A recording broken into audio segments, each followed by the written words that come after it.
Olá, sejam todos bem-vindos ao meu canal. Na Epístola de Judas, ele faz uma citação de escritos apócrifos. Há uma citação quase que integral do livro de Enoque nos versículos 14 e 15. E destes profetizou também Enoque, o sétimo depois de Adão, dizendo: Eis que é vindo o Senhor com milhares de seus santos, para fazer juízo contra todos e condenar dentre eles todos os ímpios, por todas as suas obras de impiedade, que impiamente cometeram, e por todas as duras palavras que ímpios pecadores disseram contra ele. O livro apócrifo de Enoque é um livro pseudepígrafo. Mas o que é isso? Os pseudepígrafos nunca foram aceitos no cânon da Bíblia, e eles foram escritos por autores anônimos ou por algum autor que, para dar notoriedade à sua obra, usaram um pseudônimo, um nome falso de algum personagem bíblico.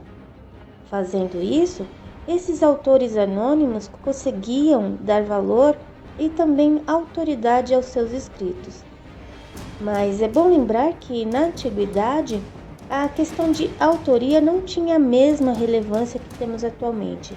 Por estas razões, estas obras circulavam livremente, sem qualquer restrição, e podendo ser apropriadas livremente. Existiam inúmeros pseudepígrafos. E, como disse antes, esses livros apócrifos, os pseudepígrafos, nunca fizeram parte do cânon, porém serviam como um propósito devocional para muitos na antiguidade. E por que será que Judas usou apócrifos em sua epístola? Ao que parece, Judas cita texto de 2 livros apócrifos em sua carta.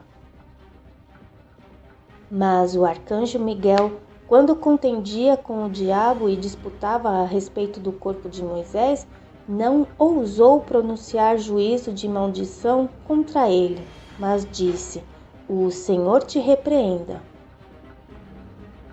Essa passagem se assemelha ao do livro apócrifo A Assunção de Moisés. Esse livro, Assunção de Moisés, foi escrito por um fariseu mais ou menos quando Cristo nasceu.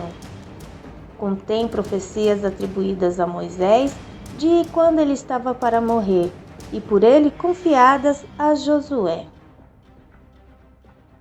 Da mesma forma, em Judas 14, existe uma citação do livro de Enoque, onde está escrito que Enoque profetizou a condenação dos pecadores.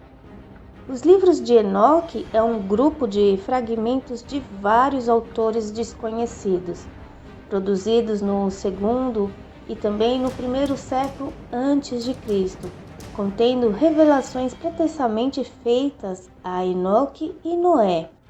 Falam do Messias e do dia do juízo. Parece ser justo dizer que Enoque foi citado apenas como um propósito de ilustrar e confirmar.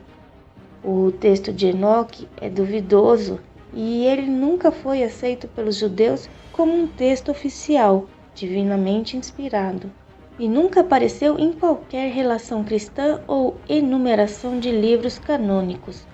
Portanto, podemos presumir que Judas fez essa citação apenas pelo seu valor intrínseco. Mas Judas não é o único autor do Novo Testamento que cita fontes extrabíblicas. Vamos conferir 1 Coríntios 10. E beberam todos de uma mesma bebida espiritual, porque bebiam da pedra espiritual que os seguia, e a pedra era Cristo. Aqui Paulo parece fazer uso de um comentário hebraico, Midrash, para respaldar sua interpretação sobre as peregrinações de Israel no deserto. Em 1 Coríntios, Paulo diz assim: Não vos enganeis, as más conversações corrompem os bons costumes. Aqui Paulo está citando um provérbio do poeta Menander. Porque nele vivemos e nos movemos e existimos, como também alguns dos vossos poetas disseram, pois somos também sua geração.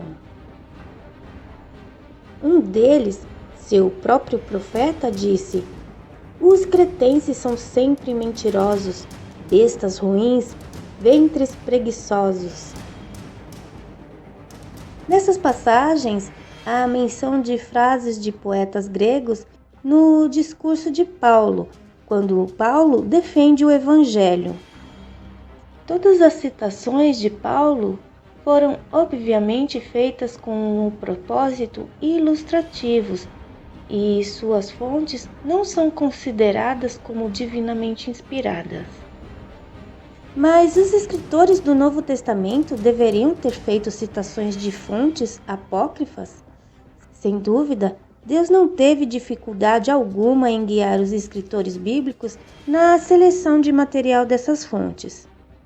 Isso não significa que sejam menos inspiradas, significa que, às vezes, os escritores do Novo Testamento basearam-se em fontes escritas que Deus lhe trazia à mente para comunicar com eficácia àquelas pessoas e também respeitando o contexto cultural delas, o que Deus queria que eles dissessem e elas entendessem. Os escritores sagrados escreveram estreitamente aquilo que Deus os inspirou a dizer. Toda a escritura divinamente inspirada é proveitosa para ensinar, para redarguir, para corrigir, para instruir em justiça. Por hoje é só. Até mais.